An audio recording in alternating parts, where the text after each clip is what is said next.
Respeitar o corpo da mulher é sempre preciso e humanizar a assistência sempre é preciso. O acolhimento, o amor que a gente oferece durante a nossa assistência não é só por dinheiro, é pelo amor à profissão que nós escolhemos. Então, essa é a minha mensagem.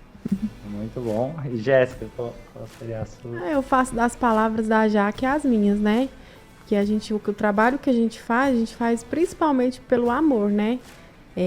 Para estar ajudando realmente essas mamães, essas famílias, as tentantes, igual a Jaque falou, né? Nunca desista dos sonhos de vocês, sempre procuram profissionais que vão poder ajudar de alguma forma, né? Para chegar nesse tão sonhado momento que é a maternidade. E que elas nunca vão estar sozinhas, que sempre vão ter pessoas profissionais que elas vão poder contar sempre. E a gente está aqui para isso, né? O nosso foco principal é criar boas memórias.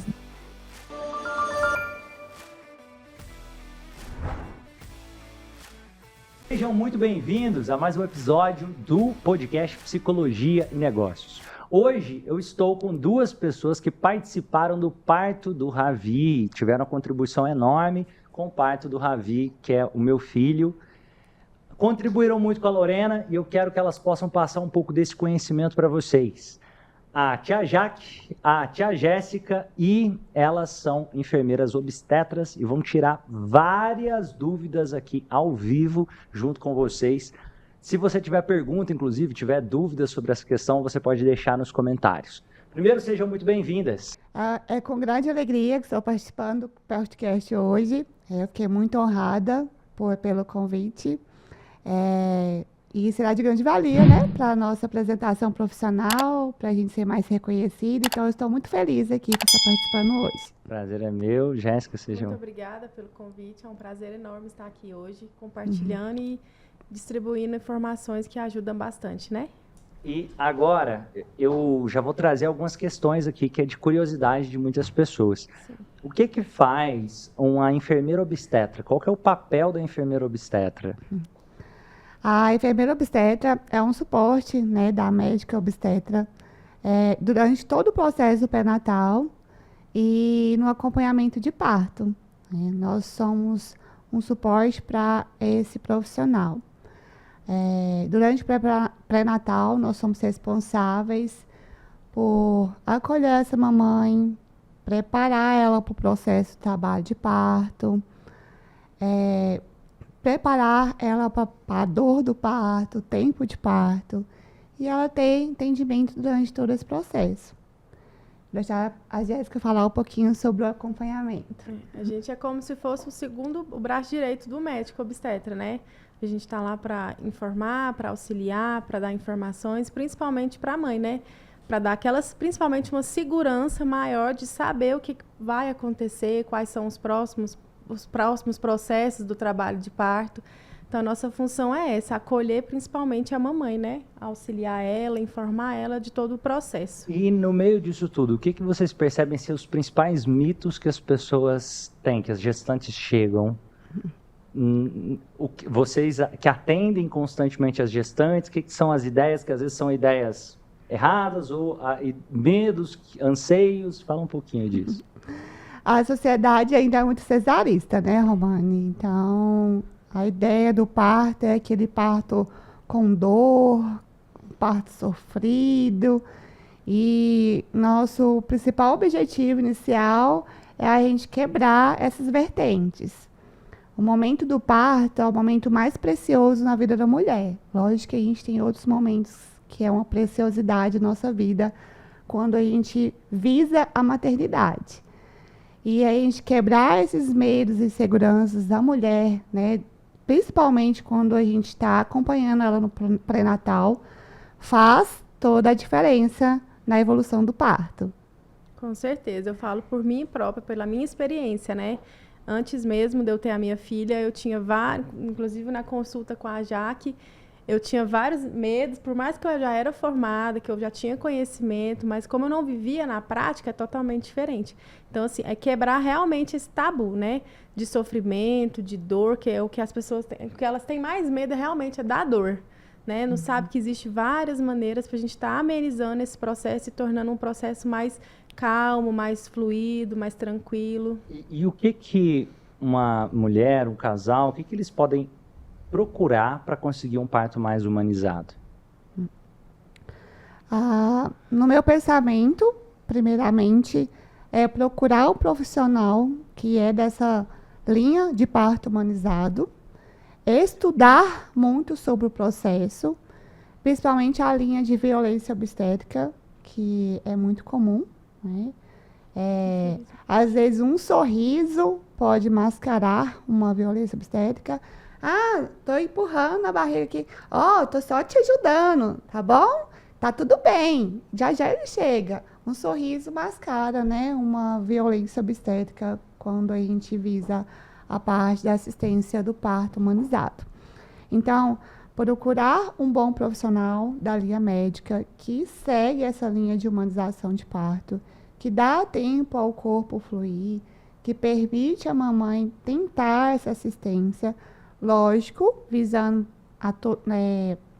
mente que a gente não faz um parto a todo custo, né? A saúde da mamãe e da criança é extremamente importante para nós. Então, primeiramente, procurar uma equipe que realmente faça essa vertente de parto e estudar bastante, né? A Amor de Mãe, que é a nossa equipe, eu e a Jéssica, a gente tem as consultas de pré-natal para estar orientando essa mamãe sobre todo o processo, preparar a linha psicológica dela para assistência, explicar sobre assistência, o que é certo, o que é errado, o que pode acontecer dentro de um parto. Então, a informação é a melhor escolha. O que a Jaque realmente falou, é procurar bons profissionais, né? Estudar, porque principalmente você estudando, você entendendo o processo do que vai acontecer, você fica mais fácil de você se preparar para o que vem, né? A gente nunca sabe o que pode vir, mas a gente tendo uma noção do que pode vir, a pessoa fica mais tranquila e facilita o processo, né? O processo flui normalmente. E colocando aqui, nessas dúvidas, vocês falaram ali da dor, e depois também, porque vem o parto, mas o parto é um dos pontos. Depois tem a amamentação, os desafios das rotinas com o bebê. Geralmente, o que são as principais questões que vocês também podem contribuir com a pessoa, tanto antes quanto depois? A vertente da maternidade vem com muitos desafios. Quando a gente pensa em maternidade, a gente segue toda a linha da mulher. A linha de tentantes, a gravidez, o parto e o pós-parto. Muito bom. E é legal trazer isso. Não é nem só a gravidez. Tem muita gente que está tentando a gravidez e passa muito tempo. Esse mundo de tentantes não é fácil, ele é bastante escondido. E a mulher se esconde mesmo, porque às vezes o coração está sangrante, sofrido por algumas perdas ou por estar tentando há muito tempo e não estar conseguindo. Então, a gente tem que ter esse olhar dinâmico. E sobre, né, a sua pergunta, em que a gente consegue oferecer nessas vertentes, é o nosso apoio e conhecimento. Eu, como enfermeira obstetra, formada desde 2018, venho feito vários cursos no intuito de acompanhar essa mamãe em todas as vertentes, desde a parte tentante até o pós-parto. Então, eu faço a acupuntura de fertilidade. A equipe da Clínica Maternar é uma equipe multiprofissional que acolhe as mulheres em todo o processo da maternidade.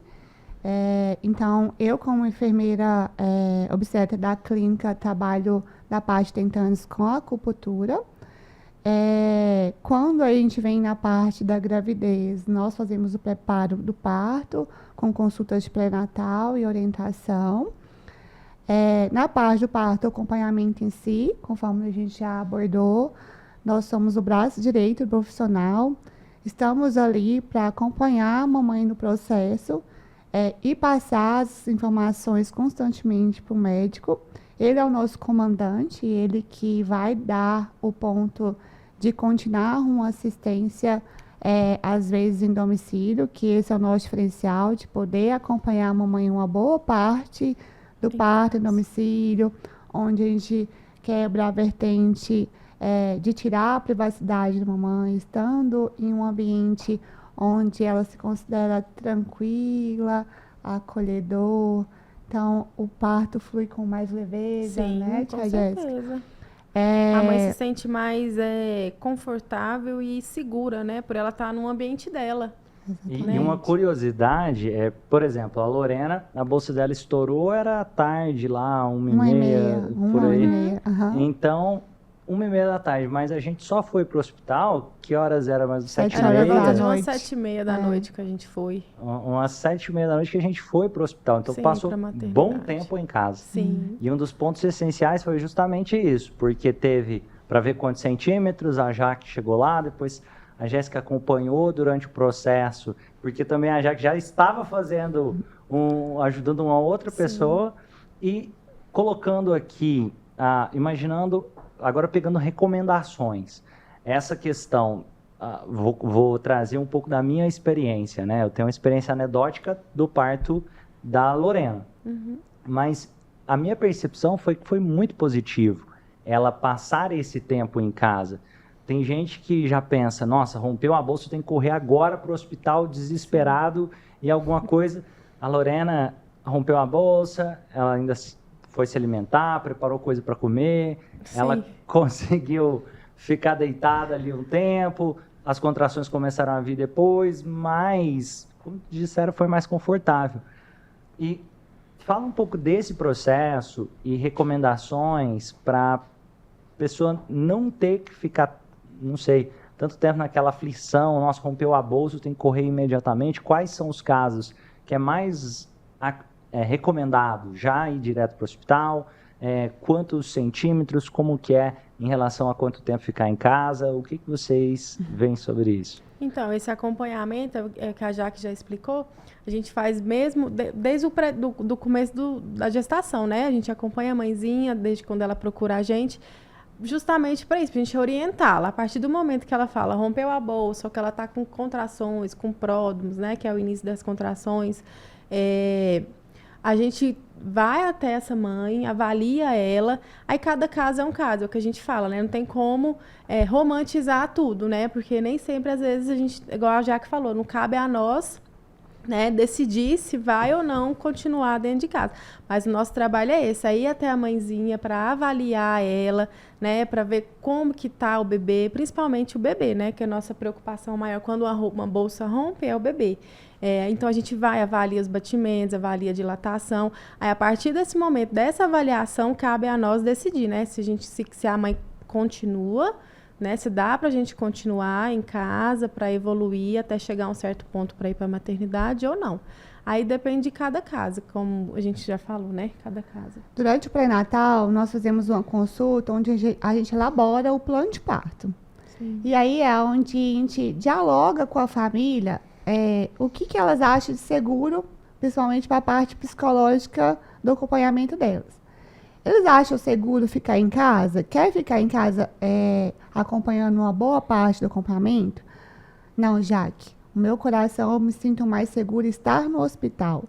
Então, respeitar essa opinião da família faz toda a diferença. Para nós, na minha opinião e da Jéssica, é ficar em casa.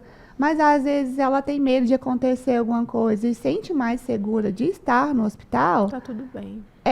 É o ambiente de segurança que ela escolhe. Não é a gente que escolhe. A gente vai acompanhar ela onde ela desejar.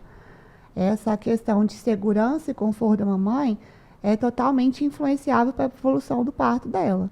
Então, se ela sente segura estar no hospital, é no hospital que a gente vai continuar o acompanhamento.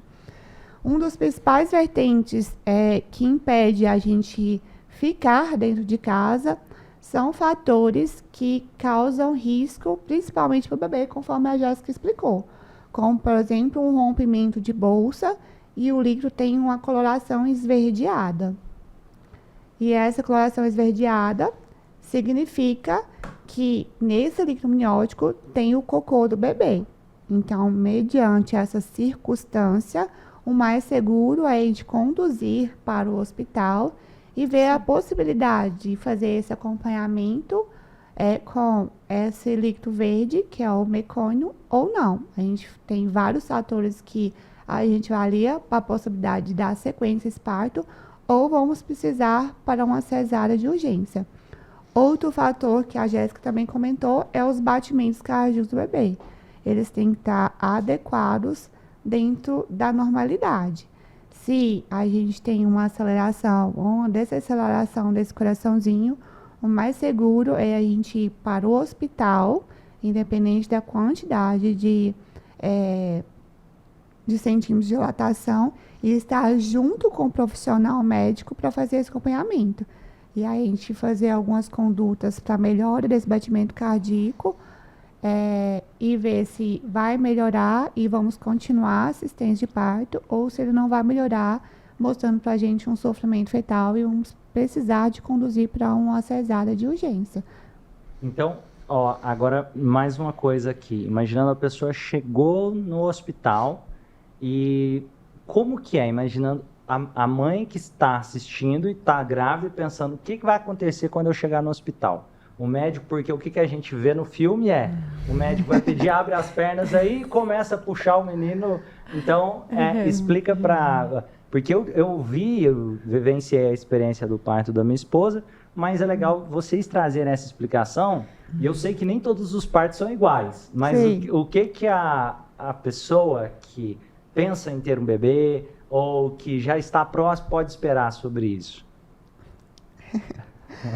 A chegada no hospital é um pouco ansiosa. Depende de como que a mamãe vai estar, dependendo do nível de dor. Esse tempo mesmo atrás eu acompanhei um parto que a mãe optou, né? Se sentia mais segura de estar na casa. No caso, ela estava no hotel porque ela era de fora. E aí as contrações já estavam bem arritmadas, né? Já estava com a dilatação boa. E a gente decidiu ir para a maternidade. Ela, não, agora vamos para a maternidade. Fomos. Chegamos na porta da maternidade, o pai parou o carro, veio a contração, o neném nasceu. Lá na porta da maternidade. Então, assim, é igual a gente fala, não tem como a gente falar que todo parto é igual. Não é. Cada parto é um parto, cada mãe, cada corpo responde de uma maneira.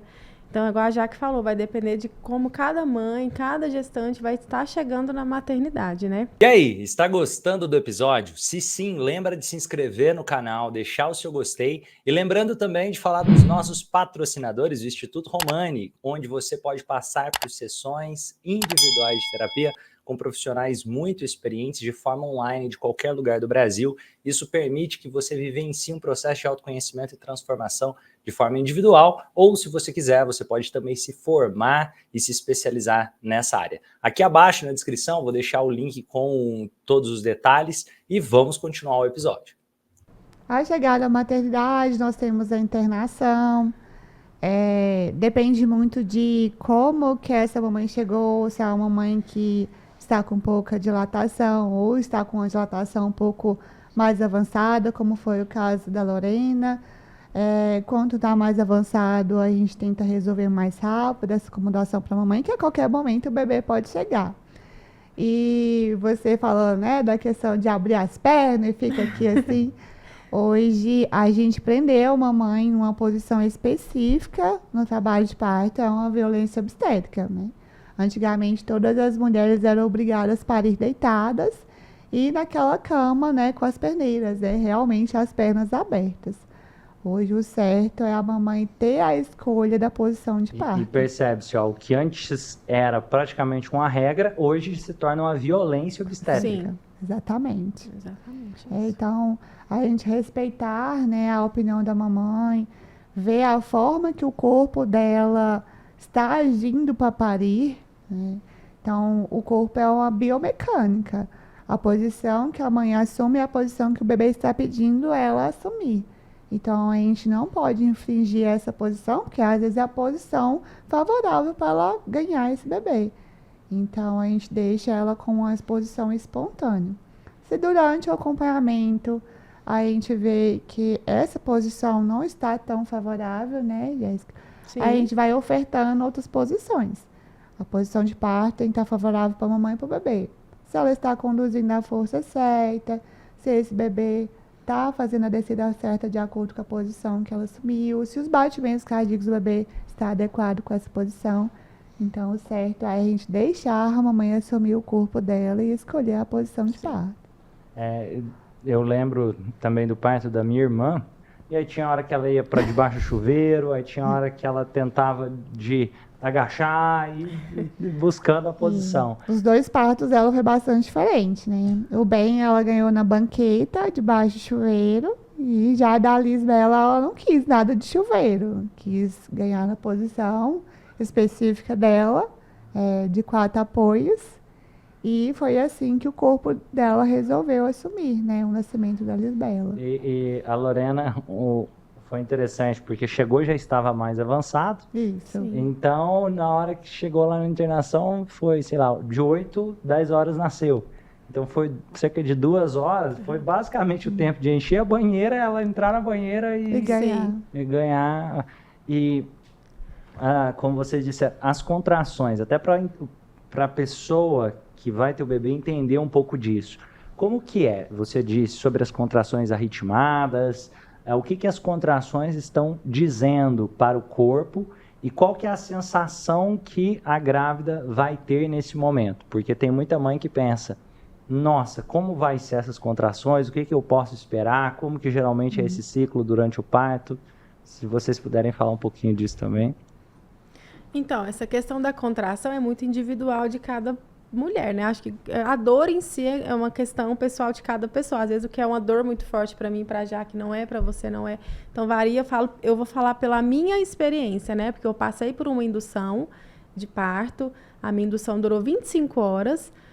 Então, assim, a dor que eu senti, como que eu posso limitar essa dor? Não tem uma limitação. Para mim foi uma dor muito forte, que até hoje, depois que eu ganhei minha filha, eu nunca senti algo tão forte quanto. E também tenho, por exemplo, a Lorena, de uma concentração, de uma leveza. Igual eu falei, eu nunca tinha assistido, acompanhado um parto, de uma leveza, de uma concentração, tipo assim, decidida do que era aquilo que ela queria. Então, assim, a dor em si é uma questão muito pessoal. Mas a gente tenta falar para a mãe que quando vem a contração, ela pensar que é menos uma, né? Que tá chegando mais próximo do neném chegar. E para ela respirar, concentrar, que vai passar, né? Conforme as contrações vão vindo mais arritmadas, de 2 em 2 minutos, 1 minuto e meio, com as durações maiores,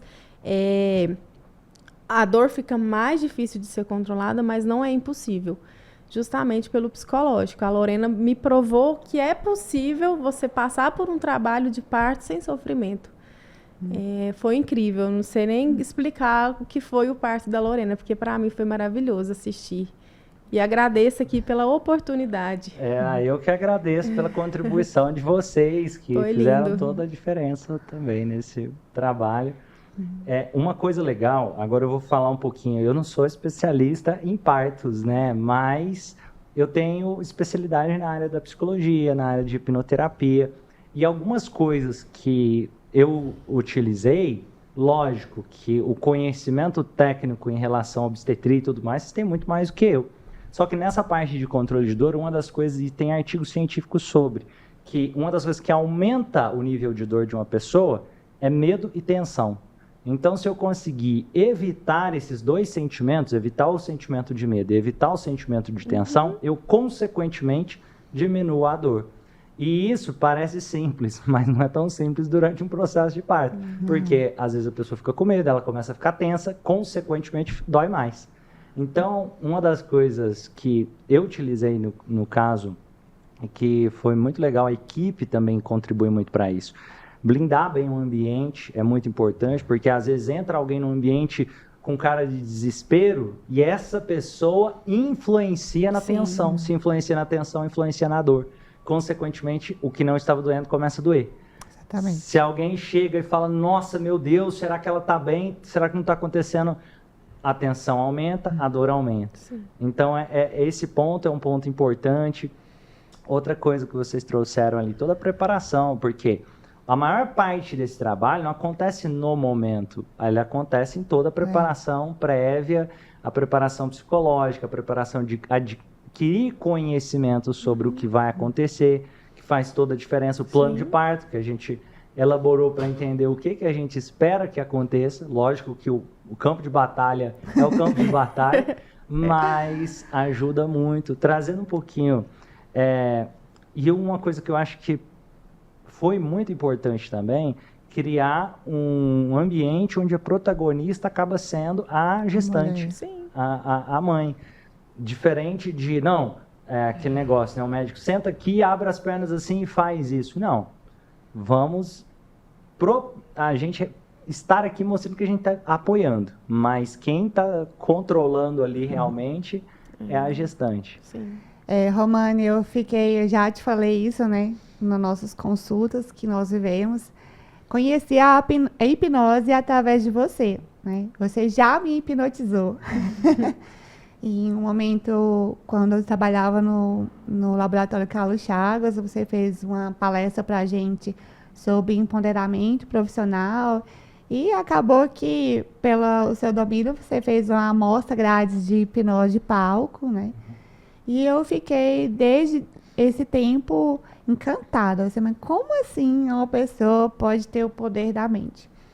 E vivendo o mundo da obstetrícia, estudando e vendo o quanto o psicológico da mulher é influenciador, eu busquei o curso de hipnose de parto. Que legal. E eu fiquei extremamente lisonjeada de ter um mestre da hipnose junto no acompanhamento.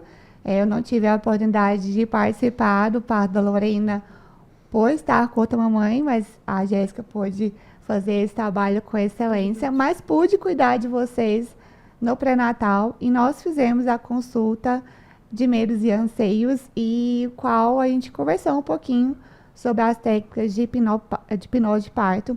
Eu não dou o nome nessa consulta de técnicas de hipnose de parto, porque a hipnose ainda traz um medo e insegurança às pessoas. Então, hipnose é comunicação. Se a gente entender assim de forma mais simples, exatamente. E toda essa vertente que você abordou, né, sobre o acompanhamento da Lorena, é isso mesmo que a gente tenta abordar na consulta com a mulher. A gente tem que tirar a palavra sofrimento da palavra dor de parto, porque senão o sofrimento traz uma energia negativa. E a hora que ela começa a sentir a dor e ela está no seu pico máximo, ela vai considerar como um sofrimento. Então, a gente preparar essa mulher previamente para o processo que ela vai viver, mostrar que o corpo dela, que vai comandar, que ela é a protagonista desse processo, faz toda a diferença. E a gente quebrar esses gatilhos que as nossas mães, as nossas vós viveram, é muito importante. Então, até durante a nossa consulta, a gente abordou algumas técnicas que eu ensino e o seu olhar vibrava. Isso me encantou, assim, durante a nossa consulta, mostrando que realmente o que eu ensino condiz com o que você faz, com todas as suas técnicas. Da gente preparar a mamãe para o empoderamento da dor, mentalmente ela imaginar uma dor maior. Quando a mamãe conhece o nível de dor dela, é mais fácil para ela fazer uma blindagem emocional, de ela preparar para uma dor mais forte que ela conhece. Depois, trabalhar sobre as afirmativas de parto, trabalhando na física quântica, o quanto o poder da mente eleva o nosso corpo. Então, preparar a mamãe, sim, ponderar por que ela deseja esse parto, qual dia de parto que ela quer escolher. Às vezes pode influenciar, como influenciou a Lohane no nascimento do bem. Ela idealizou o dia 26 e ele iniciou o trabalho de parto no dia 25. Enquanto não deu 10 para meia-noite, próxima data que ela idealizou, ele não nasceu. Não, e outra, foi interessante no caso da Lohane, que ela ainda virou e falou assim, não, bem, pode nascer. Foi. Eu pensei, enquanto você não desbloquear o que você idealizou, ele não vai nascer. Então, a gente preparar a mamãe para esse processo, fazer as afirmativas do parto, lembrando que o nosso cérebro ele não interpreta a palavra não, o não é o sim.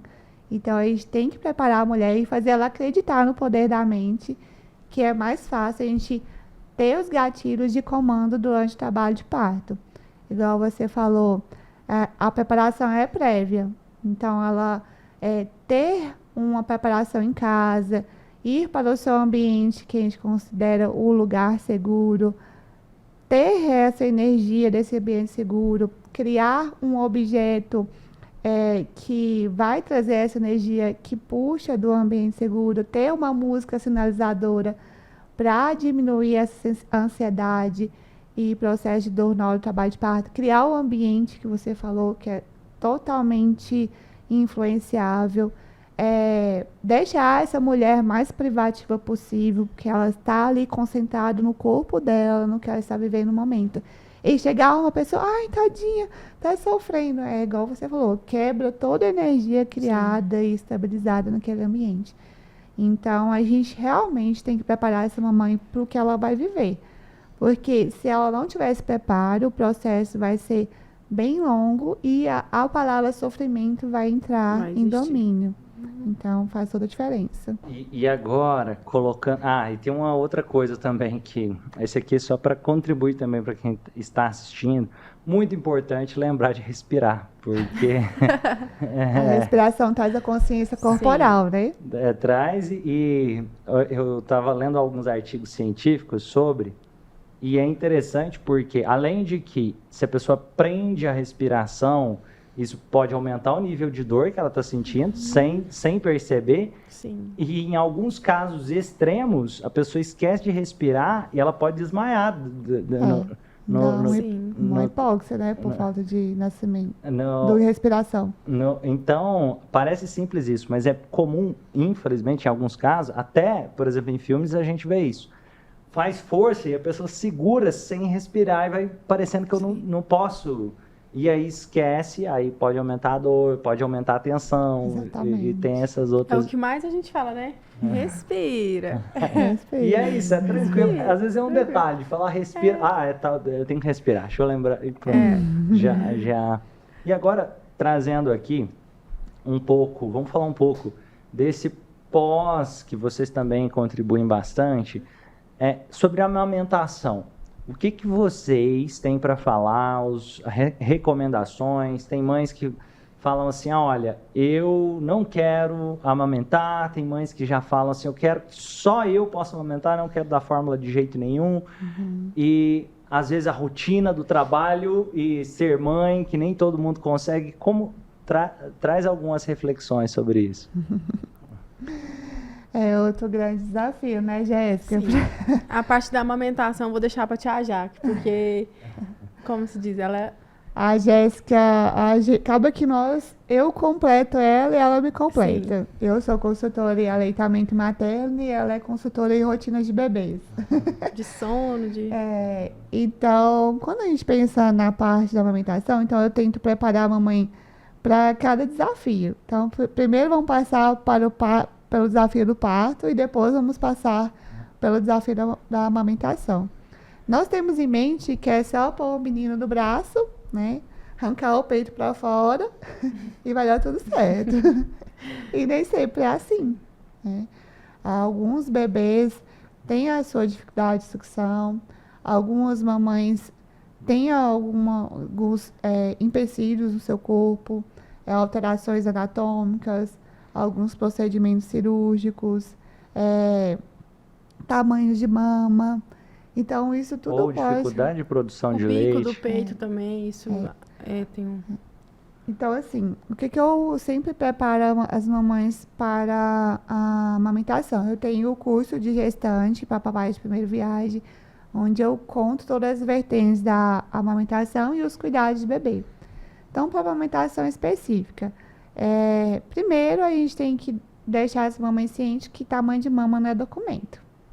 Então, muitas mamães, por exemplo, a Lô, ela não tem muito seio. A mama dela é pequena para uma mama média. Então, o que eu preciso para mim produzir leite? Eu preciso de glândulas. As glândulas que são responsáveis pela produção de leite. Outros gatilhos de influência que nós temos, cirurgias mamárias. Por exemplo, quando a pessoa tem muito peito e precisa de retirar a mama até por questões de postura. Quando a gente retira um pedaço da mama, além de eu tirar tecido de gordura, tecido adiposo, eu tiro quantidade de glândulas. E aí, consequentemente, posteriormente, eu posso ter influência na produção de leite. Outra influência é influências anatômicas. Tem um formato de uma mama que chama mama tuberosa, que ela influencia na produção de leite pela quantidade de glândulas que ela tem. Outra influência, formato do mamilo. O mamilo, ele é um órgão auxiliar que vai facilitar a pega desse bebê. Então, isso quer dizer que a mamãe que não tem mamilo não vai conseguir amamentar? Não. Porque a criança, ela precisa de acoplar a auréola. É a auréola que tem os canalículos de leite, que vai fazer a ejeção desse leite na boquinha do bebê. Então, quando a mamãe tem o bico plano, semiplano, invertido, alguns bebês têm uma certa dificuldade, porque ele quer algo ali para fazer cosquinha na boquinha dele para ele acoplar. Então, a gente tem algumas técnicas que a gente ajuda e auxilia essa mamãe, como pegar a auréola em pinça, né? Todo mundo já brincou de pinhel? Pinhel. Então, ela vai fazer uma pinça próxima à auréola dela e vai oferecer essa auréola para o bebê. Alguns bebês vão conseguir ter uma facilidade de acoplagem, outros não. Quando a gente não consegue, a gente, consultora, dá um tempo, né? Fica ali um tempo observando e tentando. A gente tem alguns artifícios que a gente usa para ensinar esse bebê a sugar no peito, como, por exemplo, o bico de silicone. A gente tenta não usar, porque ele muda o padrão de sucção e a acoplagem do bebê, uma acoplagem mais curta. Depois o bebê quer ficar com uma sucção curta, isso não é favorável. Mas, quando eu me formei na consultoria, a minha professora era sempre metódica, que era proibido usar bicos especiais. Mamadeira, chupeta, bico de silicone. Mas na vertente do bico de silicone, às vezes a gente tenta, oferece, mas o bebê consegue sugar o peito da mamãe, tá conseguindo extrair o leite materno, que é a principal fonte de alimento e imunidade que o bebê precisa, principalmente nos primeiros anos de vida. Tá com bico de silicone? Ok. Mas depois a gente vai tentar fazer o desmame dentro do tempo da mamãe. Eu não delimito o tempo. Vamos fazer dentro de uma semana. Eu falo, o mais rápido possível é bom. Mas isso de delimitar tempo gera uma ansiedade.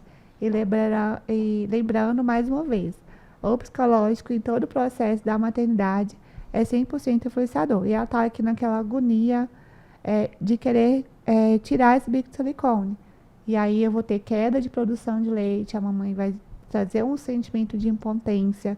Isso não é legal. Então eu dou tempo para a mamãe fluir. Então tem todo esse processo. Muitas dúvidas, mamãe, será que meu leite está conseguindo saciar esse bebê? Meu leite está fraco? Lembrando que não existe leite fraco. Todas as fases do nosso leite é capaz de nutrir e saciar esse bebê.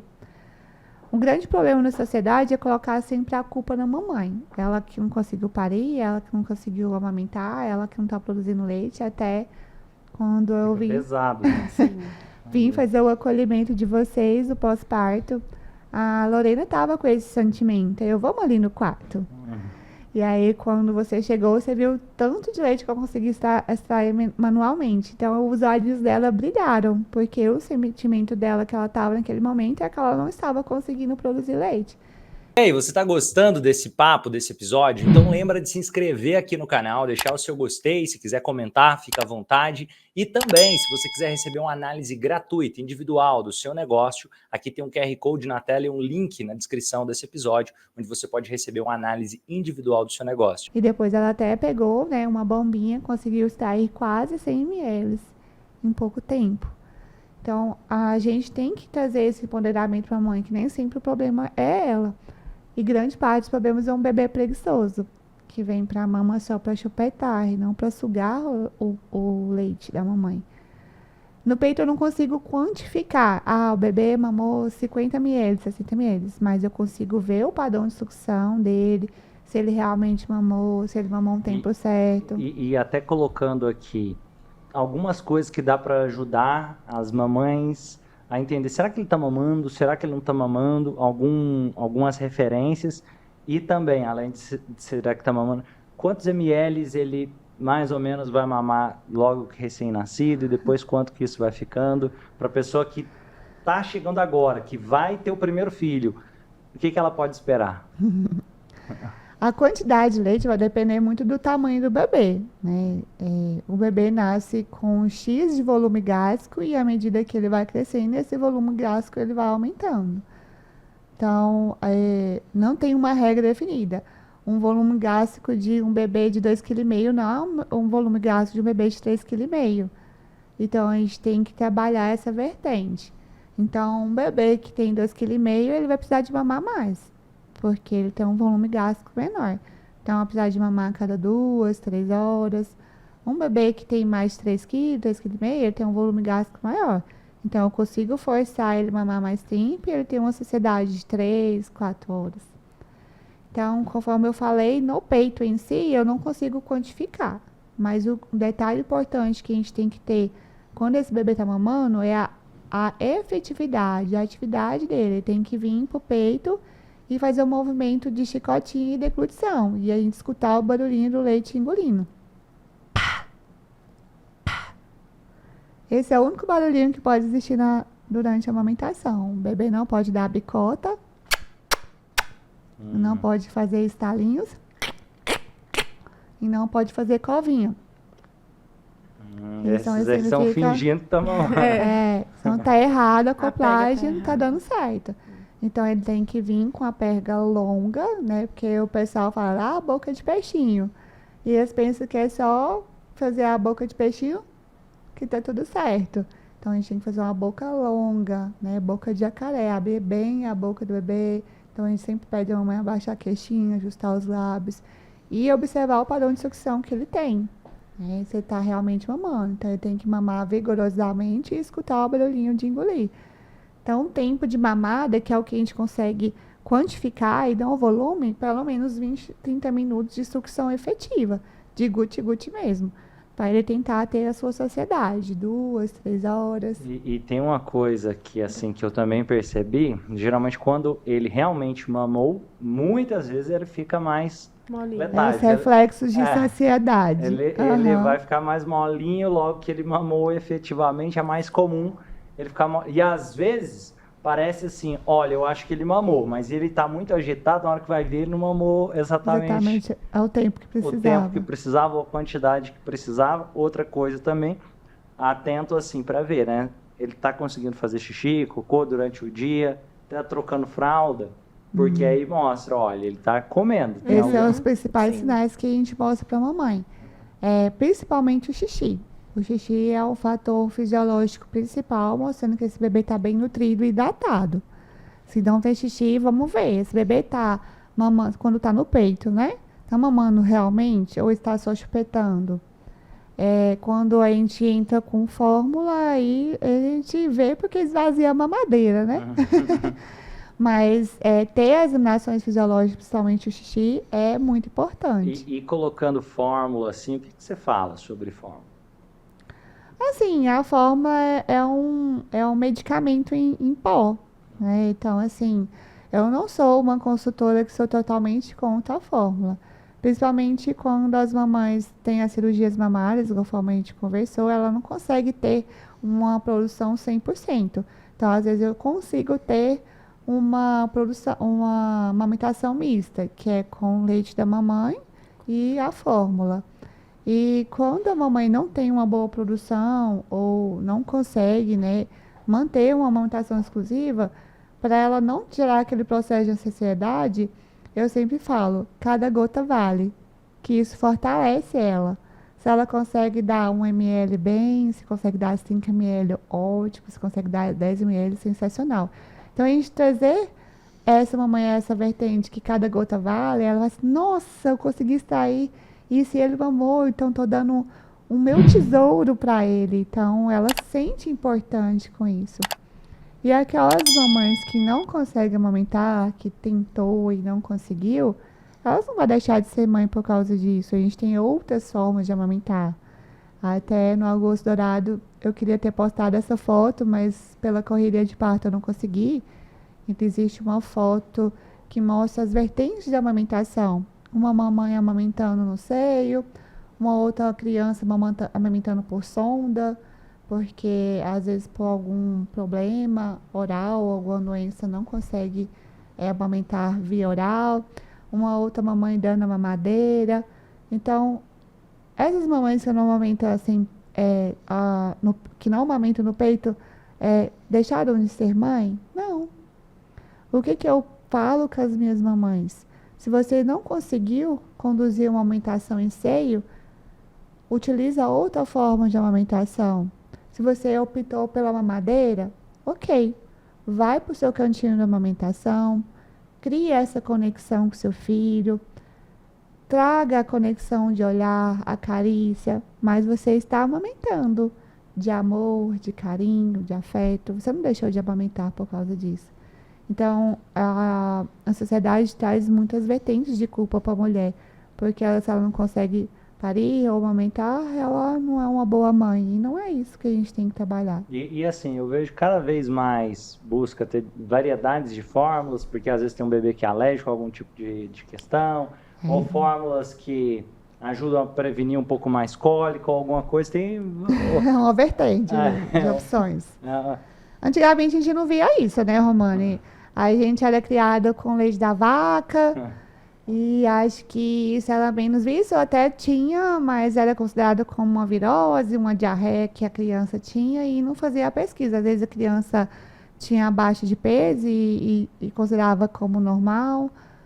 Um olhar dinâmico, o que eu sempre tento ter nos meus atendimentos, é a gente conhecer a genética da família. Se a família já tem alguma vertente de alergia à lactose, à proteína do leite de vaca, vão ter um olhar dinâmico com isso. Eu até peço para a família até conversar com o pediatra, se já tem essa carga genética na família, se já entra às vezes, né, se precisar com uma fórmula que já tem na sua composição, que não tem na sua composição esses alérgicos, né, esses produtos alérgicos. Mas a gente tem que esperar a reação do bebê. Às vezes ele não vai ter. E quando você fala em cólica, uma questão que as mamães sempre se preocupam, eu tenho que tirar alguma coisa da minha comida para o bebê não ter cólica? Não, porque 80% a 90% das cólicas vem de uma imaturidade intestinal que vai persistir até o 3º mês de vida, que é quando costuma já aliviar as cólicas. Mas eu não posso ser ignorante e não falar que alergias não existem. Mas eu falo para elas, vamos esperar acontecer. Se você está comendo leites derivados, está percebendo que essa criança está ficando um pouco mais acomodada, vamos fazer o teste. Então, a gente vai ficar alguns dias, pelo menos uma semana, sem comer leite derivados e ver se a criança vai ter uma boa melhora.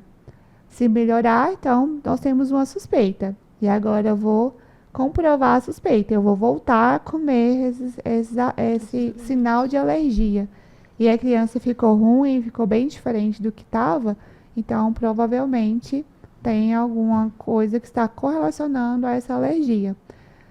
Mas, especificamente, a alergia de leite, derivados, lactose, proteína, principalmente a proteína do leite de vaca, a gente tem algumas características da criança que mostram para a gente a possibilidade dessa alergia, como, por exemplo, sangue nas fezes, uma fezes com catarro, né, que nós chamamos de muco, vômitos em jato.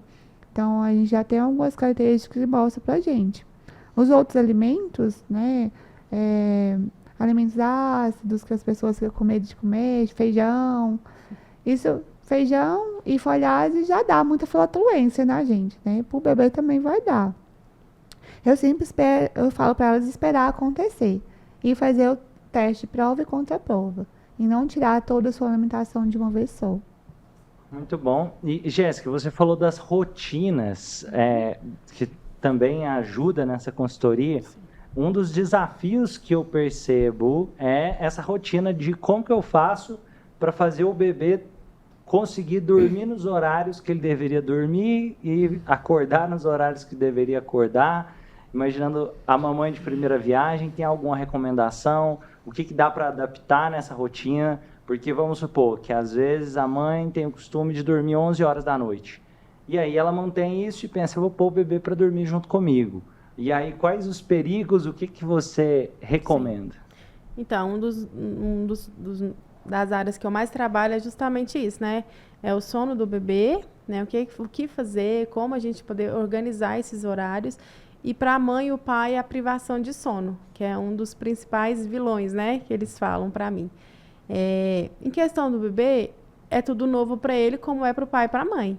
Então, o que eu sempre auxilio essas mamães começar a tentar criar uma rotina para esse bebê. Mas como que eu vou criar uma rotina para um bebê que acabou de nascer? Não é você criar uma rotina, é você mostrar para ele que amanheceu, é dia, vamos abrir a cortina, né? Vamos pegar um solzinho para ele entender que já é dia. Tá começando a escurecer, vamos fechar as cortinas, diminuir as luzes. Um dos vilões do sono do bebê hoje se chama luz. Luz amarela, principalmente luz amarela e branca. O que eu auxilio as mamães?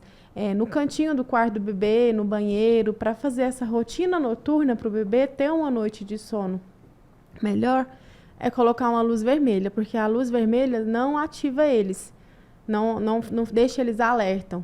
E aí, tá gostando do episódio? Lembra de se inscrever e deixar o gostei nesse episódio, ainda tem muita coisa boa por vir, mas se você quiser se formar como terapeuta, aprender mais sobre psicologia, ter acesso a conteúdos profundos de autoconhecimento, neurociência, lembra que na descrição desse vídeo você pode conhecer mais sobre o Instituto Romani e aqui no QR Code também.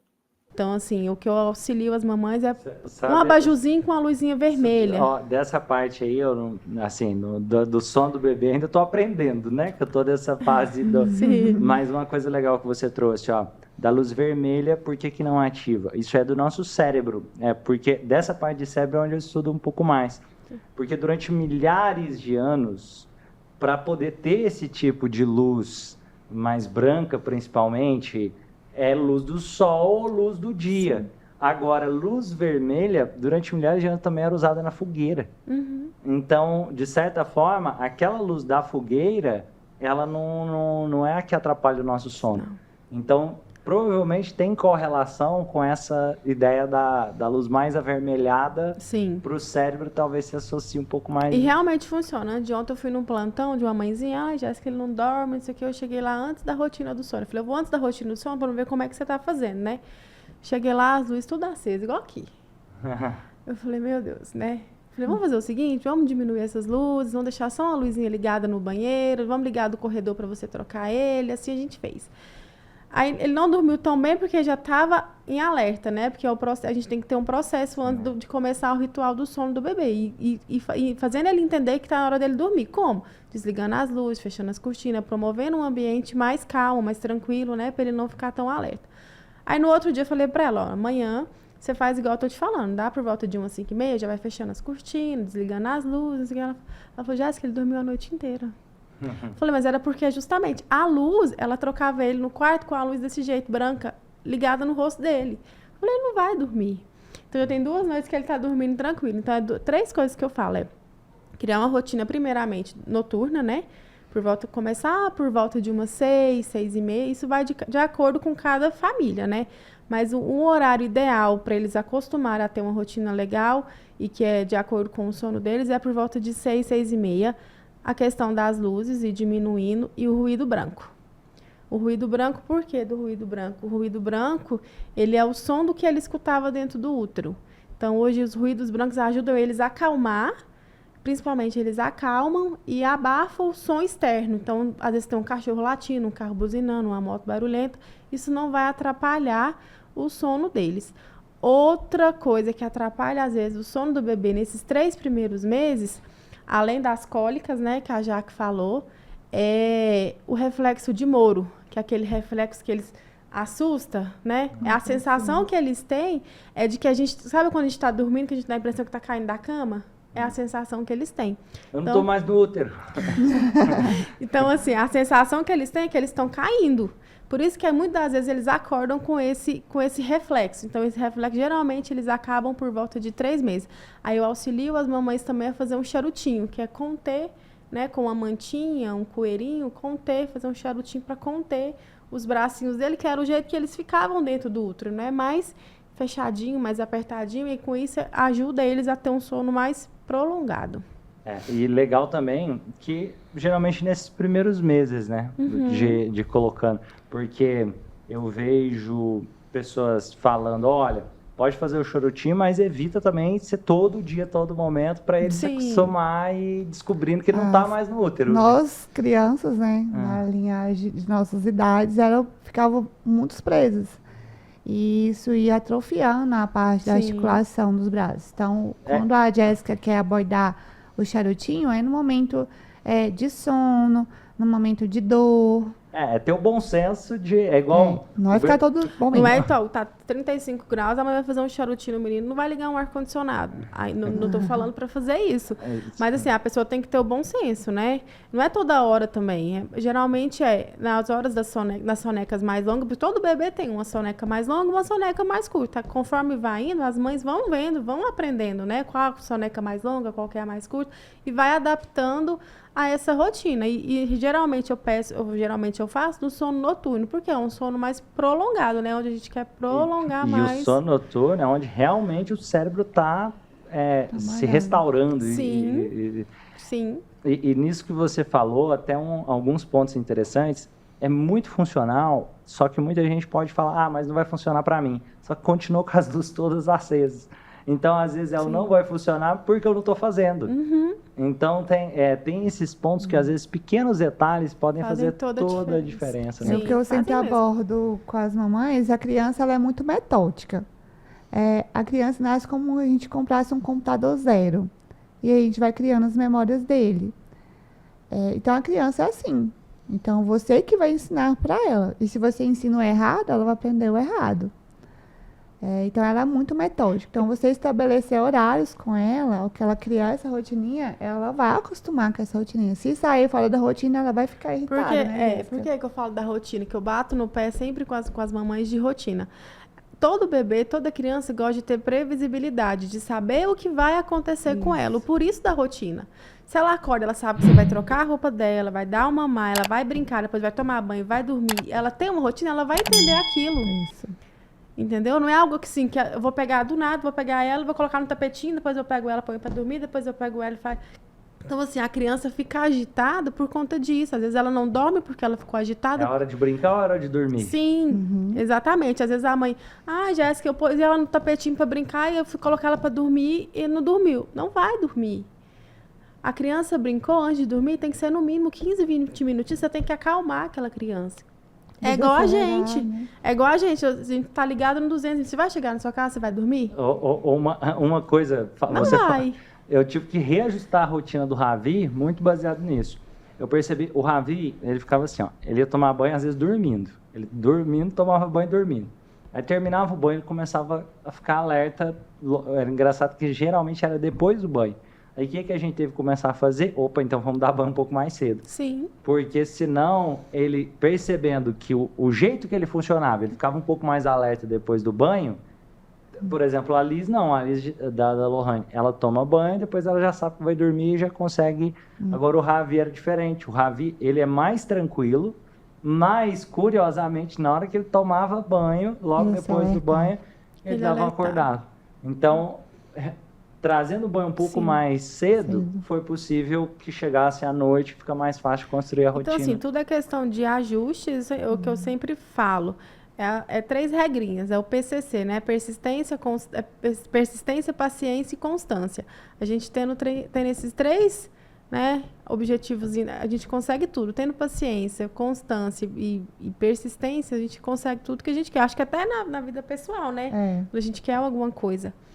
Então, assim, é o que eu tento levar para as minhas mamães. E agora, imaginando o momento do parto. O que é o papel, geralmente, que vocês vão fazer ali para a pessoa entender por que elas deveriam ter uma enfermeira obstetra junto com ela? Eu acho que é oferecer o apoio, porque Segurança. a principal, porque é o corpo da mulher que vai agir. E a gente vai estar ali só para observar se a gente vai ter alguma intercorrência ou não. E nem sempre a gente temos um acompanhante igual o Romani, né? Tirou até minha dor de cabeça. Às vezes alguns papais são mais difíceis do que as mamães. Sim. Então, ela precisa do apoio. Se não tiver apoio, ela não vai fluir. E isso que você trouxe, eu acho que é fundamental, porque nem sempre pode ser que tem pai que não gosta do hospital, ou que tem medo, ou que de alguma coisa, ou que talvez ali, sem querer, ele pode falar alguma coisa que atrapalha, com a intenção de ajudar, e ter alguém que é profissional, e parece que a pessoa não pode parecer, para quem está olhando de fora, mas ela não está fazendo nada. Mas se tira aquela pessoa, a fortaleza da gestante muda completamente. Sim. Então, ter essa... Tem pesquisas científicas que mostram, seja o papel de um adolo, o papel de alguém que está ali mostrando, olha, eu estou aqui para cuidar de você. Isso. Isso ajuda, olha que curioso, ajuda na redução de dor. Parece que não tem correlação uma coisa com a outra, mas é porque agora eu estou mais confiante que tem alguém se importando Comigo. Sim. comigo. É como se a gente tivesse, não, a gente divide as dores com elas, né?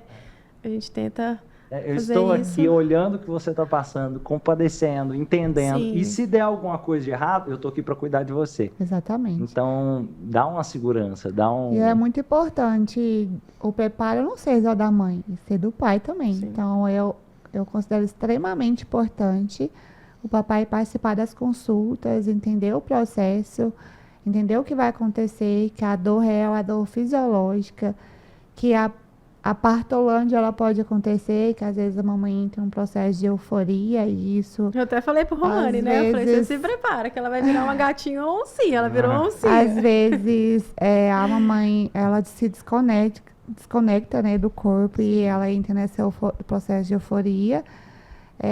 Mas quanto mais o papai está entregue nesse processo junto com a mamãe, é melhor. Fica Né? mais fácil.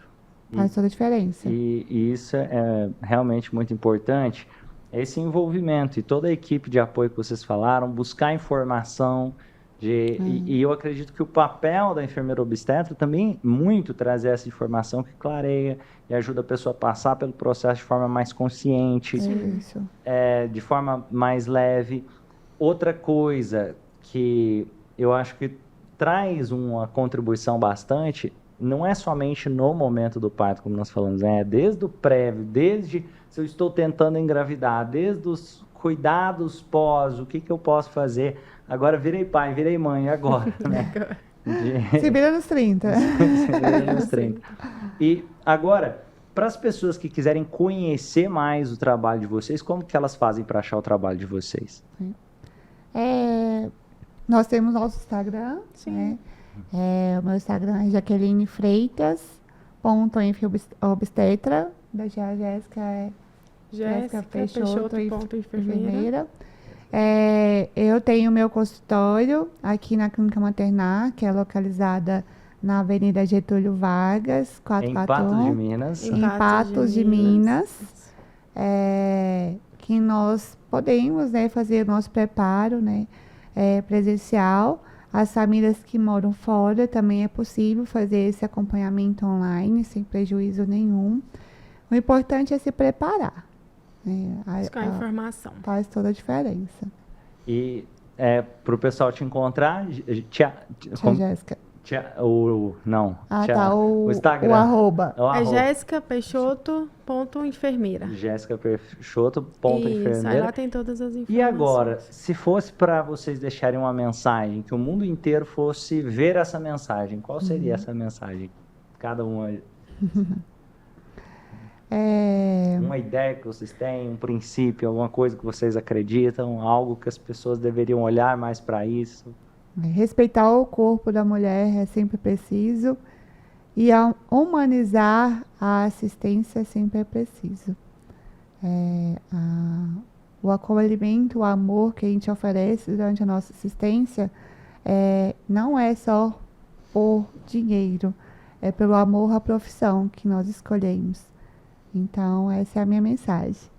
Muito bom. E Jéssica, qual seria a sua? Eu faço das palavras da Jaque as minhas, né? Que o trabalho que a gente faz principalmente pelo amor, né?